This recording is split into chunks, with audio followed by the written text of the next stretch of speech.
Hey guys, so I just took a break from building my SEO forensics, and I'm going to start talking on my channels a bit more about this new wave of computing.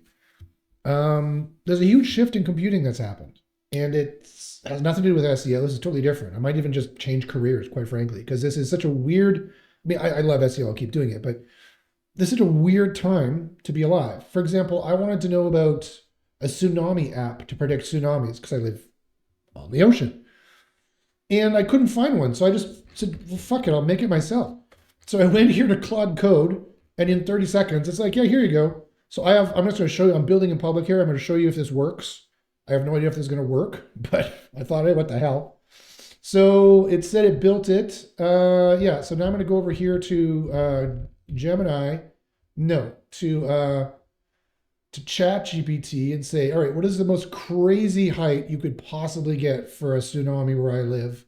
Even in the worst case, the big one hits, like a Richter scale 9 kind of kind of earthquake. So, it's saying right now you're not going to get for where I live any more than because I'm nestled, right? Like, so if, I mean, let's just play around. I'll show you guys. So here I am in Google Maps. This is where I live. This is a beautiful place I live. It's a beautiful place to live. I'm in Shawnigan Lake now, but I'm going to be moving back down to Victoria here. Here we are. So you know where in the world I am. As you can see here, ding, there I am. We are actually beneath the continental border by a fair amount. I'm actually pretty far away from Vancouver. I'm closer to Seattle, actually. Well, it's about the same distance. I can take a ferry to Seattle or I can take a ferry to Vancouver. But anyway, so I'm nestled here behind the Olympics and in the Wanafuka Strait in the Salish Sea. And so, like, let's say a major earthquake happened here. Tofino, which is a beautiful place, by the way, would be hit maybe with a 60 meters in the worst, I'm talking the worst case scenario. Statistically, highly unlikely. It's probably going to be like a 2-meter tsunami, which is still 2 meters, what is it, 3.3 feet in a meter. So that's 6'6". That's still a pretty high wave of water that's going to wash up and come into areas. And it'll get focused in, as I understand, I'm not a professor of hydrodynamics, but it's going to get focused when it gets in here, and it will come even deeper into this kind of area, right? But what's going to happen here when it comes around, this area? So I'm going to, because I'm paranoid and I'm going to be getting an apartment somewhere, probably in this area here. And let's go to terrain. So yeah, I'm going to be around the this layer here. I'm going to be on one of these mountains, Skirt Mountain actually, is what I'm going to be on probably. So this is a good 200 meters above sea level. I'm already pretty far up, but let's see. I was also thinking of some in Goldstream here in Langford. There's plenty of new apartments that are lowering their rent. Rents are going crazy right now. People are fighting over rent and trying to get new people in. So that's good for me. I'm like, okay, great. I have to rent for a while. I don't have money to buy another house at the moment.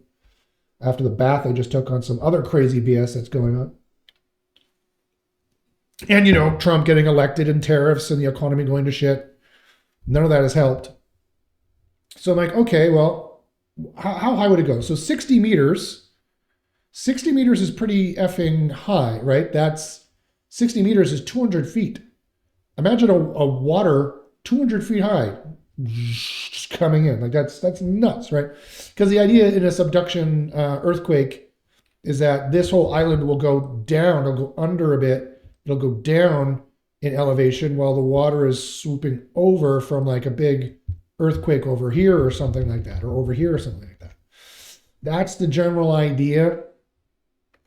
And you can see it's quite mountainous. I mean, it's not, although it's pretty, you see the water cuts it in half, and it's not one contiguous island the way you think about it, but okay. So, I mean, right now it's insane. Like, I'm so far away from anything. I don't have to worry about anything, but coming back down to here, it's like, oh, you're getting pretty low, getting kind of close to the water here, getting kind of low. So, okay, let's see if this thing works. Let's see. So let's go here. Boom. Okay. So it's not a physics simulation. It is a bathtub model. Yeah, fine. Yeah, yes. So let's assume the worst case scenario, not the sword case scenario. I'm a terrible typer. Worst case scenario, 60-meter tsunami for Victoria, BC, and into and up the island. Project it. Show me a visual as to what is covered in water. Also have to calculate how far inland such a 60-meter tall wave would go, and also the focusing effects, effects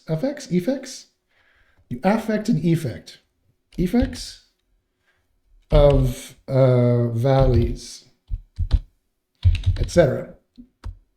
I'm using Opus 4.6 for this. So, like, here's the point. This is the new computing. Like, I can just do this. I'm like, oh, okay, I'll just get, like, I'm not going to buy an app to do a thing. I'm going to make an app to do the thing. Like, that's what we're going to. It's like, and if we think about it, it's just another extension of what Word used to do, or PowerPoint used to do. We used to be, or like what Photoshop used to do. And I mean, they still do. You could use them, but I'm like, I have a friend who's doing some work, and she's like, oh, I'm going to do this. I'm going to do that. I'm going to download this Photoshop thing. I'm going to do that. I'm thinking in my head, you're wasting so much time doing this. I've been done this in 20 minutes using AI. Like, if you know the AIs that to do, you know, Midjourney for the pretty pictures, Runway or Sora for the video. Sora's better, or Midjourney actually is better if you can make it work. Claude for anything else, Replit for any pretty website design. I made this completely in Replit. Well, not completely. I use Claude to do some of the backend coding because Replit is so damned expensive. But that's the only problem. I'm getting into Hebraic mysticism as well. And so you guys, I'm going to show you the weird shit I'm into. I don't know, whatever. So in Google AI Studio here, I built a number of weird apps. The last one I built was basically like a tricorder for spiritual energy. That's what I did. Judge me all you like. All right. This is what I did. I'm into this weird stuff. Mostly from a lot of philosophy I studied when I was doing my MA and PhD. But so if this ever loads, let's see, do any of them ever load? I was sitting here waiting for vibe coding systems. That's my life now. I have 3 vibe coding systems at least going at any given time, making things that are the end product, or making things to make things. Like I don't. Yeah, here it is. I don't build websites anymore. I don't do reports anymore. I don't do spreadsheets anymore. So here it is. So this is a random number generator effectively. And if it should be 500 at any given time. And you can see when it goes lower. See, I'm randomly generating 3 different numbers 3 times a second. And it has like a beep to it. I don't know if you guys can hear that on the video recording. You probably should be able to hear the beeping. It might be annoying. Yeah, that's really low. Look how low it is. That should be on average 500, the bottom one. But it's stormy. It's 381. That should be on average 500 with N15. And even 48 is pretty low. And so that's the number. Oh, the tone went down. It got even worse. And that's what that beeping sound is what you're listening to.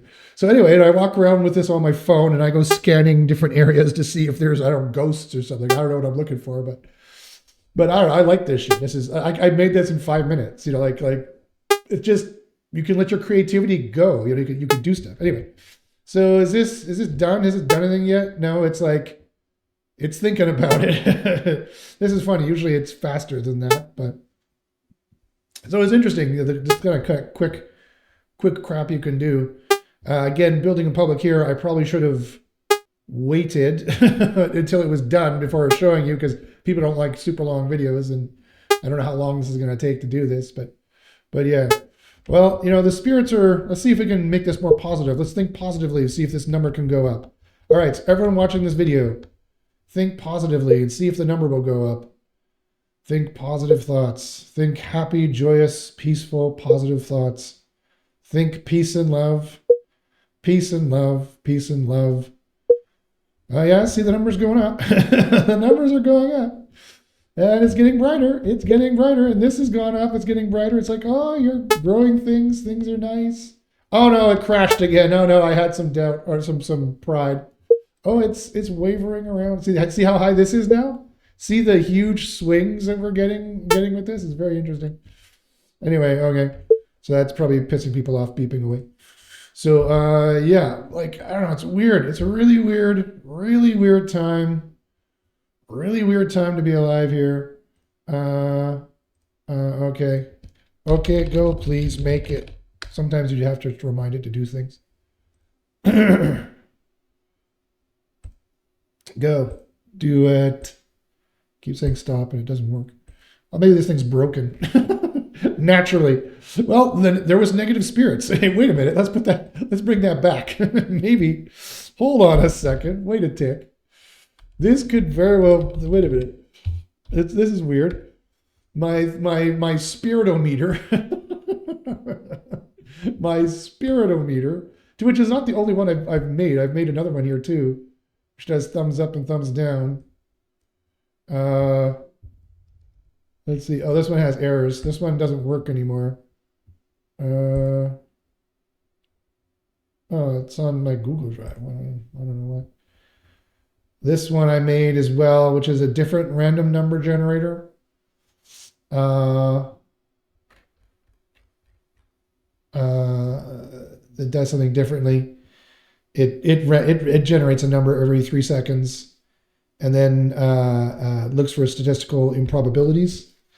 Going off like those experiments, like if your emotions go off, you can change the structure of snowflakes, and that people focusing on a random number generator can change the random number generator. So that's some kind of, I find that shit interesting. Okay, hey, stop it. What do you do? Fucking, okay. So again, building in public, quit, then Claude, start again. Yeah, Claude apps, go. Something is broken. That's what we get for trying to demo stuff. Now my system's totally crashing. Okay. Meld Studio is taking up most of it. Yeah, that's what according to. Oh, okay. I can close this. I can close Word, and that maybe it will help. That might help some things. There we go. Okay. So I don't know. Do you remember this conversation we were having? Hopefully, yeah. Boom. Go do this. Okay. Oh, it is doing things. Okay. All right. Now it's doing stuff. Okay, there we go. Now see this? It's balanced. It's balanced, the variance input. And oh, we got a nice thing here. Oh yeah, that's all holy and stuff. And oh wow. This is not looking the same here. It's not giving me thumbs up or thumbs down. This is not quite working yet.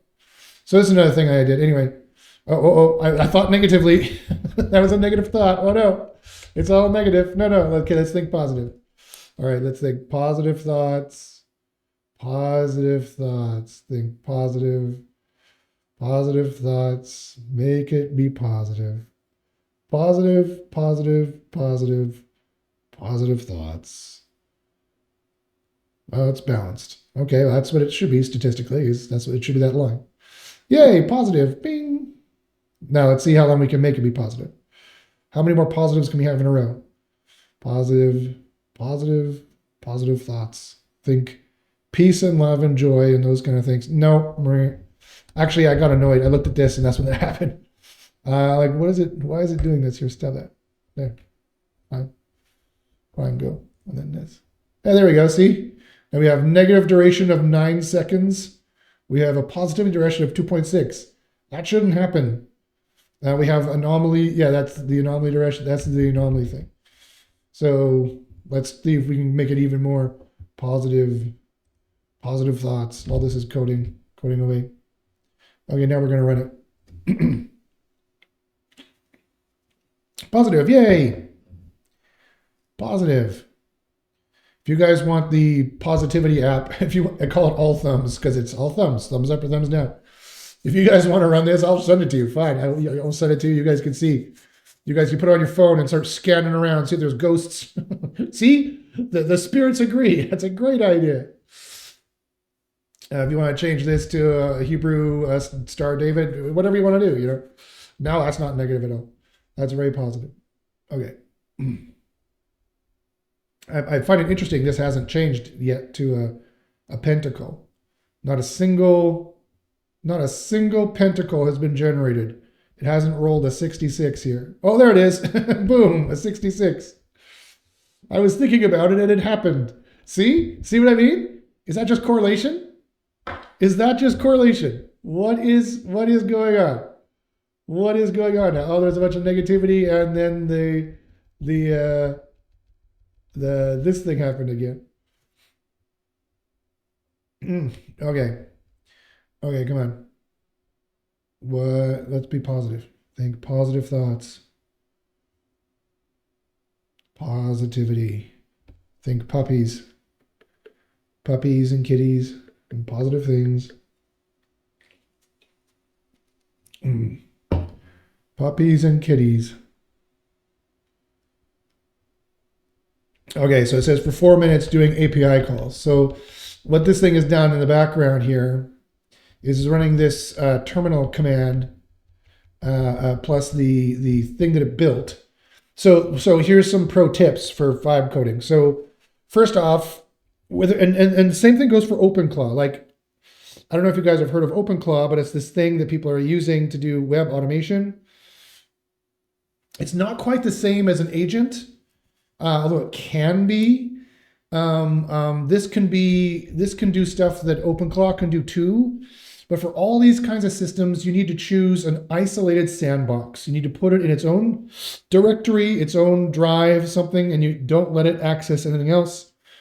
One time, a vibe coding system, Cursor, I think it was using Cursor at the time, which isn't a vibe coding system. It's a robust development environment, but it has an agent built into it because this is the way the world is going. And it deleted a whole bunch of files. I deleted everything. I deleted the GitHub that it was attached to as well. You should also have it attached to GitHub, and you should be doing versioning. So you should push to GitHub, and it'll have versioning with names. And if you lose something, you can go, okay, it's not a big deal. You lost something. Go back up to the GitHub and pull it back, and you get it back. See, yeah, it's negative. What a wonky thumbs down. Like, I didn't tell it to make that thumbs down look like that. Like, again, is that an accident? Is that an accident? Is that what that is? Nope. There's no such thing as accidents, it says. Was it the effect of evil spirits? Look how long that thumb down is. Look how long that average was negative. That statistically should not happen. Look at this. 13 seconds. That should not occur, right? And positive for 1.6 seconds is the most duration there. Now it's 4.35 seconds because I was feeling positive about this. I don't know. And you're like, Josh, it would even out if you left it running for 24 hours. Not so. Not so, my friends. Not so. That this thing has a net positive or a net negative event. It's supposed to be completely random. There's 3 numbers generated per second. Do you know how many numbers that is per 24 hours? It should even out to 50%. It doesn't. That's the weirdest thing. It doesn't even out. Look how long that was positive. Look how many numbers are being generated here that are in the positive. It's very, very weird. Oh yeah, now the negative is collapsed and the positive has gone up. Again, you're like this small a bit of a snapshot for these 1 minute and 2 seconds is not statistically is nothing. This is a blip. It's not a big deal. But I'm telling you, I've run this thing overnight when I'm not here, and it's dipping into negative bits. Like, it'll be negative for an hour. An hour. For an hour, this thumbs down is here, thumbing down, like that. For an hour. Like that doesn't make any sense. And then when I wake up upstairs, away from this room, boom, suddenly there's this positive, yeah, like that. Positive bump, right? Is this all an accident? I don't know. This is what I do in my spare time when I'm not building SEO systems and driving myself crazy doing those kinds of things. So I don't know. This is still running on here. So anyway, so this is running a command. The scary thing you got to do is you got to turn off all permissions because otherwise it can't build on its own. And that's the scary thing because it now has complete access to my system. It can now run stuff. It can now delete stuff. It can do stuff. Not anything useful for me in the SEO space because if I wanted to go make pages, or whatnot, I wanted to go log in and make a domain name and register pages and things. It can't do that. It needs a CAPTCHA to do it. It's difficult to get it to do those kinds of things. But if I wanted it to go through a collection of files and on my system and run those things, it could do it. So you need to have your own system. You need to have bypass permissions turned on, but then you better put it on its own hard drive or its own folder to do those things. And that goes for, this is Claude for Windows, which is no different than say Claude for Chrome, which is no different. See, in Claude for Chrome, what I'm doing here is I am, again, doing comparative religious study with traditional Chinese medicine and ancient Hebraic texts. And so I have AI mode, I have ChatGPT, and I have Google Gemini with ancient Hebrew texts, the original Hebrew, and I'm getting Claude as kind of the orchestrator to type in here, and it does. It'll go and type in here. It'll go type in ChatGPT. It'll go type in here. It'll extract that information. It'll come back and report. So I've got 1, 2, 3, 4 research assistants here, all three of which actually can completely read the ancient Hebrew or ancient Chinese and give me all this kinds of information about interesting stuff, which is super, super interesting. And again, this is the way computing is going. We're going to have agents that we talk to that are going to have sub-agents that can do jobs for us. And this is going to be just as like ho-hum, yawn-worthy as people using Microsoft Word from 5 years ago. And this is what I'm trying to tell people. You have to get with the program. This is the new computing paradigm. This is how people use computers now. People don't write things on their own. What are you talking about? People don't design things on their own. An AI does this. I mean, people still do write things, but the research and a lot of the grunt work is and at least a lot of the pre-work, post-work, and during work is all taken up by bits of AI. Agents that can do things for you. So we're positive. It is positive. I agree. So yeah, look at that. It's been positive for 9 seconds. That shouldn't happen. I mean, we were coming from entropy. We were coming from complete potentia into actuality, right? So the averages had to average out before you start getting more of a stable line. But I'm telling you, it doesn't ever become stable. I've run this for days. It doesn't ever become stable. And there are huge pockets of negative and positive. And there's often a net positive or a net negative that lasts for weeks. With the numbers we're talking about of 3 numbers per second, 60 seconds per minute, 60 minutes per hour, 24 hours in a day, that number is well within the millions of millions, well within the millions. I mean, an AI could tell us, quite frankly. Okay, so let's go here, boom. If I generate a random number every 3 seconds, how many random numbers have I generated after a week? There you go. That's an easy thing for AI to do. Again, case in point. I don't do the numbers myself. What do you mean? Like an AI does this for me? Yeah, that's 200,000. And how many numbers would I have to generate before we have the average base level of what science considers to be statistically valid?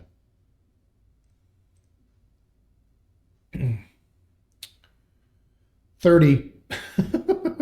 30. Time to reach 1 minute and 30 seconds. After 1 minute and 30 seconds, it's considered scientifically valid. So after 200,000, you tell me why I have more positives or negatives. And look, I stopped paying attention to it and it went away. See that? We weren't focusing on it. We were paying attention to it and it left. Now it's balanced again. Now I'm focusing on it.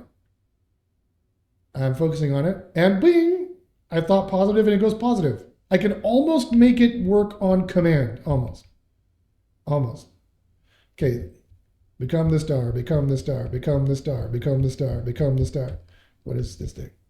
Become the star, become the star. No. Okay. Well, maybe not this one. This one's harder to do. It's a 1 in 100 chance for that. Boom. There we go. 1 in 100 chance. Okay. Well, you stop thinking about it. Yes. Okay. Okay. What's going on? This serves me right. This serves me right to try to do this and build in public. Another thing you need to do when you're learning these things.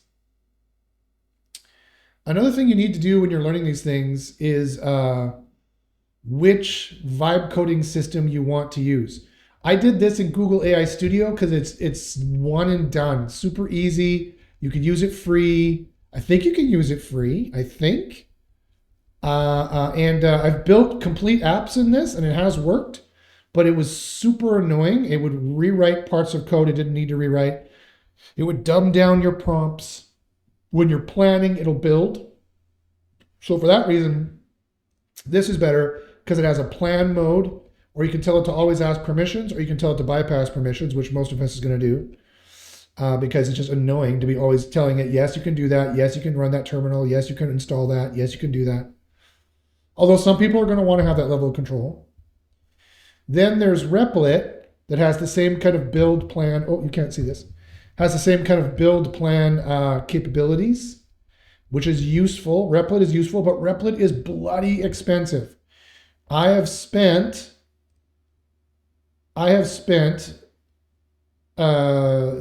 look how much I've used it. This is how much it has cost me to build this app up from where it was, which is considerably more than what we had previously. And with a full bug reporting tool as well. I built full bug reporting tool into this as well. It's amazing what I've done it on. $300. That cost me $300. And $40 because I used $40 up and then I went right to this. I did some client work with that too. For sure. I built a 2,300 link deep page structure for a client site that I'm building. Now I just need to re-architect an on-page agent that I used to have, and now I have to rebuild it. But this is nuts. This is nutso stuffo. Yeah, $340. But mind you, you know how much this would have cost me to hire a programmer to do it? Like even just 2 years ago, you know how much it would have cost me? Like 10 grand, at least 10 grand. At least 10 grand, more like 12 grand to build this. So I can be fleeced, and that's a programmer on Upwork who you're supposedly paying a little bit, right? That's a programmer on Upwork, which is supposedly the cheap cost, right? So never mind hiring something. If I hired someone in the US or Canada to do this, it would be 20 or 30 grand. Instead, it cost me instead $340 is what it cost me. And you know, all my time sitting here having Replit going, and then I have Google AI Studio building something at the same time. And then, yes, it is slightly negative. I was really negative about that stuff I was talking about. See? Wow, the negativity is high. And I was being really negative. Is that an accident? Is that made up? Who knows? Who knows? What is Josh showing us here? Okay. Oh my goodness. I didn't think this would take this long to compute this stuff. Oh my God. Well, that's what I get. So you got to know, and I used Cursor as well. I tried Claude CLI. Claude CLI is a command line interface. You would do Claude like this. You would go actually to this command like this, and then you'd go Claude. And here it is, Claude CLI. And some people swear by this. I hate it. I can't stand it. I mean, I used to work with Linux and DOS, but I can't stand it. Yes, I trust this folder. Boom, here it is. And it's the same thing as this, just in this, except that it sucks. At least I don't have the same kind of keyboard I can click and retype things. I'm a terrible typer. So this doesn't work well for me because I'm a terrible typer. But this can do all the same stuff. In fact, it has more features, right, that other stuff doesn't have. So Claude Opus 4.6, some people swear by Sonnet 4.6. It's the other model that they have. I don't think it's that great. I've had better luck with Opus 4.6. Every vibe coding, every agent will copy over shit. You need to tell it to plan. Then you need to tell it to, so here's another thing. You gotta say, okay, make a plan. Then you gotta say, rate your success, bugginess, and risk 1 to 10. Then after it does that, you say, okay, then fix all of it. So it is 10, 10, 1. Then you say, and you don't do this all at the same time. You have to do this in sequence, right? And then you say, okay, then be a critic and poke holes in your plan. Another thing you need to do among success, bugginess, is you have to be like, rate, like when you're deep into an app, when you're deep into an app, you have to be rate how necessary this is. Because it has no context. It's not sentient. This is just all, like, imagine you had, this is kind of dark, but imagine you had a programmer who's dead and you had them animated somehow and they don't know you, they don't know what they're doing, they're just going through the motions. It's like they're like a lucid dreamer. They're asleep and they're like, oh, I should build a flubaflaba into this. You're like, great, build me a flubaflaba. Because you're not a programmer, you have no idea what a flubaflaba is, right? Technical jargon, and they're very bad at not explaining what it does. There's like, well, we should put a grep knot on the front cheek, blah, blah, blah. And you're like, okay, fine, I guess you need to do that. It sounded important, but you have no idea, right? You have no idea what it is. I mean, I've been IT for 30 years. I have no idea what it is. I don't know. I don't understand all the lingo of all these languages to that level. I did some mild scripting in the 90s. That was it. I took a C course once in the 90s. That was it. So you have to say, rate how necessary this is for this app. Whoa, okay, here we go, boom. Finally, it's done. Wow, look at that. So marginal, whoa, look at this. Look what this thing did here. So again, there we go. OpenStreetMap, boom. Inundation Valley application zones. Boom, boom, boom. Okay, too bad I'm colorblind, so this really is useless for me, but so how could this be the shallowest area? This is the area closest to the water. It doesn't make any sense. Max inland penetration, 22 kilometers. Oh, Jesus Christ. Oh my goodness. Valley application, 2.2x. Is what this says. 90th PCHL inland, median inland reach 1.6 kilometers. So on average, it's going to come in 1.6 kilometers. Oh my goodness. Oh my goodness. Okay, where was I moving to? So what does this mean? Amplification. It's going to amplify because this is a valley. That's not good. That's not good. Okay, so this is, what is this? 39 meters, ground elevation 27 meters, distance from coast, valley application, effective wave height 67 meters. Yeah, this is all getting, okay, so what's this? Thetis Lake flooded, Langford flooded, Esquimalt Harbor above floodline? How's that possible? It's the harbor. that doesn't make a lot of sense. Prospect Lake flooded. Uh-oh. That's where we get our water from. That's not going to be good. Goldstream Park flooded. Yes, that's right on the water. Of course that's flooded. So extreme, severe, moderate, shallow, marginal. Well, okay. Okay, this is no good. This is no good. But you see, this isn't an app. I just built this. It's got built. It could be wrong. It could be completely wrong. Okay. So then Mill Hill, 203 meters, amplification, 2 times. Right. So it didn't really tell me what I wanted to know around here. Skirt Mountain, that's where I'm going to be. 342 meters. I'm not going to be quite that high, though. We have complete amplification as it comes up, as you remember from the Google Maps. Okay, exit. Yeah, escape. Escape. Control C. Control C. Get out of here. Yeah, exit. Okay, fine. Exit. As you remember from the Google Maps I had going on here. Where is it? I think I closed it. Yeah, I have a Google test going on. I can't show you the Google test. It's a valley, right?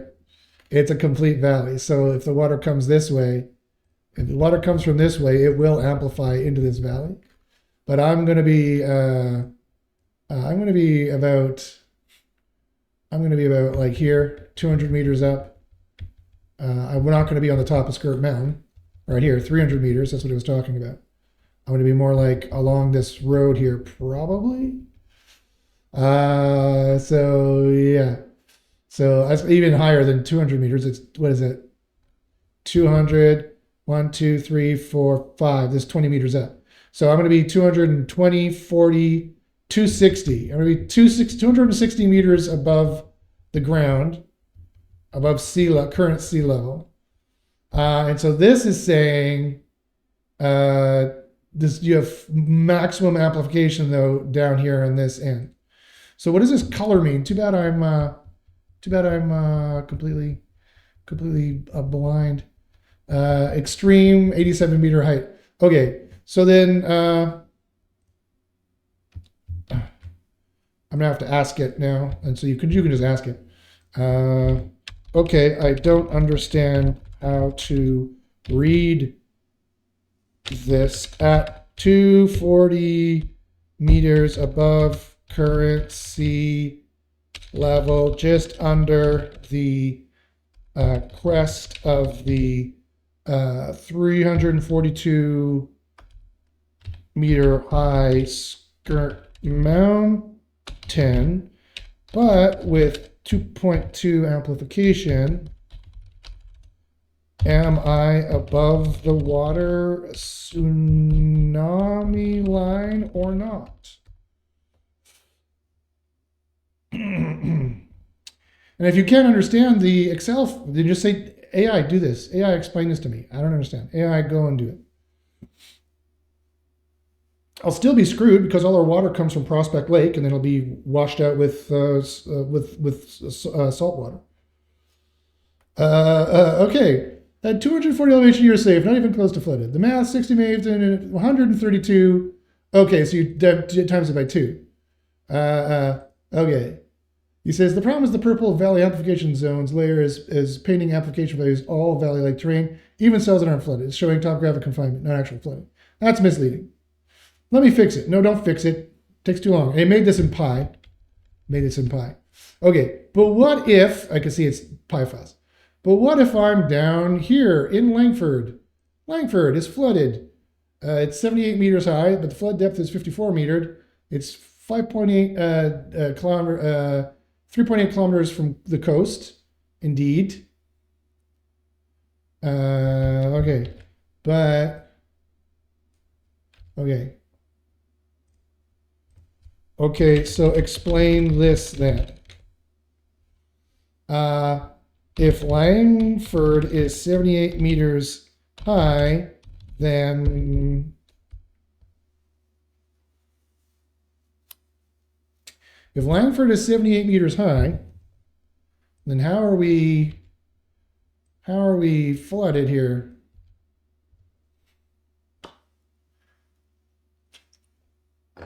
What if I'm down in Langford? I might be. There's some nice apartments down there. You caught a real bug. That's wrong. Langford at 78 meters should not be flooded by a 60-meter base wave. Even with 2.2 times valley amplification, the effective wave is 132. So yes, 78 less than 132, but the amplification shouldn't apply uniformly everywhere. The problem is in my confinement calculation. The issue is I'm computing confinement based on a fixed window around every cell.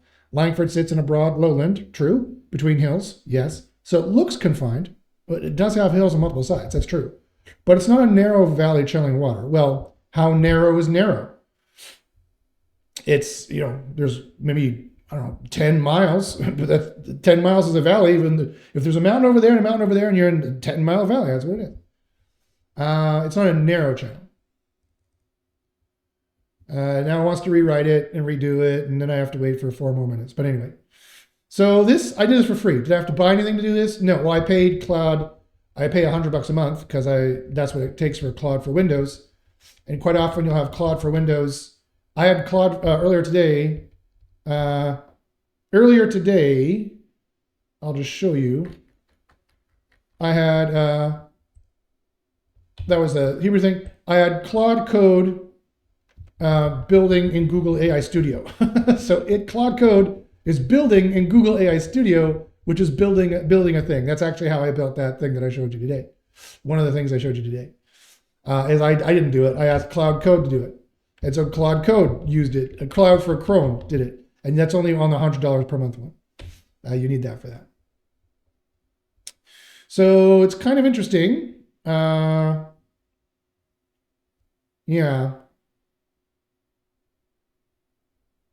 So yeah, it's going to recalculate, recrunch this. My CPU is at 82%. My RAM is only 52%. So anyway, super interesting stuff you can do these days, guys. I hope you enjoy this build in public for the new computing era. Keep watching at least my Twitter. I don't know what channel I'll do this on. Keep watching my Twitter if you want to see more coding, vibe coding tips. But it's not just vibe coding tips. This is how computing works. We're not going to be using apps. We're going to be using agents. Agents are the new apps. And it's a different way of thinking about it. I'm not going to be clicking stuff with my mouse.